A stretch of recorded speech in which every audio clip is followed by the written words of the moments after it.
Alright, what is going on, guys? Welcome back to the DS Asylum. I'm your Warden Dimitri Shrine.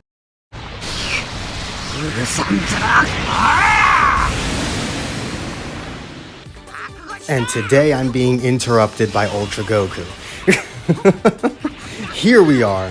We actually have a video being uploaded on one of the new Gokus because this one was actually good enough to warrant a video. So, Super Saiyan 3 Goku, I've got to say, I am the most impressed with him than I was with anyone else. Like, the entire time I was recording, I was just like, bro, that's really impressive. I'm so impressed with him because he just did stuff. He actually did stuff unlike the others. It's a very huge upgrade from Super Saiyan 2, and I mean, I guess that's canon?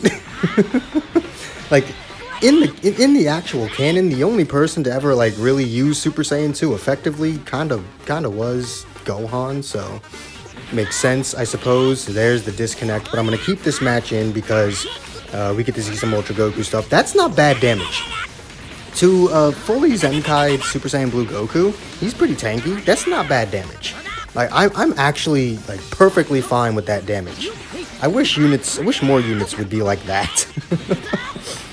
But as you can see, we're also trying to implement the whole like the pause strike card thing. I don't know what it's called.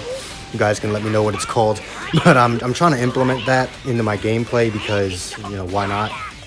It takes me a little bit, but it is honestly better because it allows you to get a bit more of your Vanish back, and I think you actually get more ki back. I think you get like 3 or 4 ki, depending on the ki recovery buffs, of course. Some units can get like 5 or 6 ki back from it, but it's better than just sidestepping because you get a bit more of your Vanish back, you get a bit more ki back, and it's just all around a better use. Now, it does make it painfully obvious that you're using a strike card, so it's not too recommended if you're worried about a strike card cover change, but if you're not too worried about it, you can go ahead and do that. I would suggest people try and learn how to do it. It is a bit better than the normal sidestep, and I would highly recommend people stop trying to charge step during strike cards because it's so useless. Like, this method honestly gives you the same amount of ki that does. So why do it? And I'm also not gonna lie, that's not bad tanking from him either. Like, Super Saiyan Blue Goku, that ult hurts. Like, that ultimate hurts, man. So to actually, you know, survive it, like I didn't think he would survive, like genuinely. I did not think he would survive that. I left him in there because I was like, I don't really need him anymore. If it kills, it kills, but if it doesn't kill, then we actually get to see some pretty good tanking on his side, and I'm impressed. I am actually impressed. Like, this Goku's good. This Goku's actually pretty good. He's not like amazing, you know, a phenomenal unit, a must-have on every Saiyan team or anything. But if you want a free option, say like your summonable options are at low stars or you don't have them at all, he is a very viable option for this team. And my Goku's at 9 stars, so at 14, he's actually going to be like a pretty big threat. Now, is he going to compete with, you know, the top tier Zenkais? Maybe not. Like, he's not going to be one comboing any of the top tier Zenkais, but he is a valuable asset to the team. Now, there is one, you know, issue that a lot of people have pointed out with him, and that's his main buffs only last 60 counts. But I'm gonna be honest, if you play your cards right, quite literally, it doesn't matter. Like, you can very much end a match in 60 counts, if you use a rush, of course. And as much as I try not to use the Rising Rush, I understand that this Goku does become much worse after those 60 counts. So, especially for a showcase specifically for him, I am not as hesitant to rush. And I really wanted to showcase him on a team like this because, like, you've seen all the other Goku showcases thus far from other YouTubers. They all have also these damn blue cards. They all have all these Zenkai units. I think he expected me to swap out and then dodge that again, but nah, like, why would I do that? Yeah, they all have these top tier Zenkais with them, like the 2 Super Saiyan 3 Gokus, or at the very least the green one that just kind of invalidates the existence of the yellow one, even though they're not even the same color, because it's like they're just so much better than him. And obviously, you know, if you had to choose between like this Goku and like maybe the You Are Number One Vegeta, honestly, if your Vegeta's not at like high stars, I would actually recommend this Goku over Vegeta for your Saiyan team. Like if you're rocking like a 2, 3, 4 star Vegeta, I would honestly recommend running this guy over him because like the support buffs are negligible, even if you're running him with a Goku.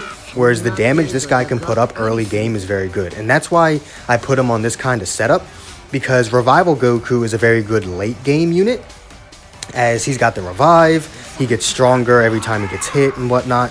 So he's very good later on in the game. So what you can do, and he covers the Super Saiyan 3, so you can use him to build him up and, you know, be relatively fine throughout the rest of the match. And of course, he's got the revival mechanics, so that makes him very useful. And I'm honestly surprised I don't see more of him, considering he's really good. I think this is like only the second time I've ever used him not Zenkai buffed, and I think like the first time I've done it off or on camera. So I'm also pretty impressed with the way he was able to perform, and just this whole setup is really good. You got the blast card cover change with Ultra Goku, which is admittedly a bit. I don't lead, or I shouldn't lead with him if I cared about that. Also, goodbye UI Goku. Just fucking bye. Like, oh my god, that did a lot. And as you can see here, he's not the tankiest boy in the world. As I said in the video earlier today, he do not take the damage very well.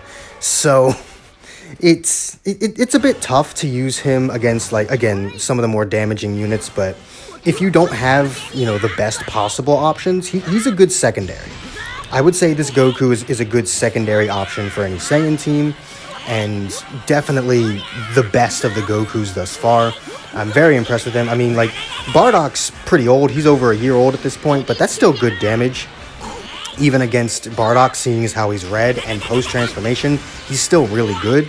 So I'm not at all disappointed by this Goku. He is extremely powerful for a free-to-play unit. I'd say, honestly, if it wasn't for the fact that he relied on those first 60 counts, I'd say he's one of the best free-to-play units we've ever gotten. But that 60 count limit does kind of, you know, bring him down just a little bit. But for those first 60 counts, he might be the best free-to-play unit out right now. That isn't Zenkai, of course. And that's actually really impressive. I'm very happy with this Goku. And as you've been able to see through these couple of matches, he's able to hold his own damage-wise. So it's very good for him that he's able to do that. Also, Last Stand Bardock out here just doing all the damage. I'm telling you, man, this Bardock is still good. Like, you should be running him if you don't have like Zenkai Gogeta for your Saiyan team. He's still really good. Though we pretty much won this match the second he rushed Ultra Goku, because Revival Goku was still there and still had his revive. So like either way, the worst case scenario would be he was able to do the damage to Revival Goku, since he is type neutral for the 10 counts that he locks you in.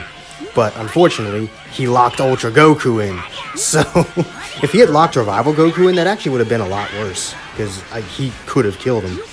But yeah, that's going to be it. This match is pretty much over. Goku does go down here, but he served his purpose. I'm very impressed with this Goku, and I would highly recommend that you guys grind him up, because he's actually pretty damn good.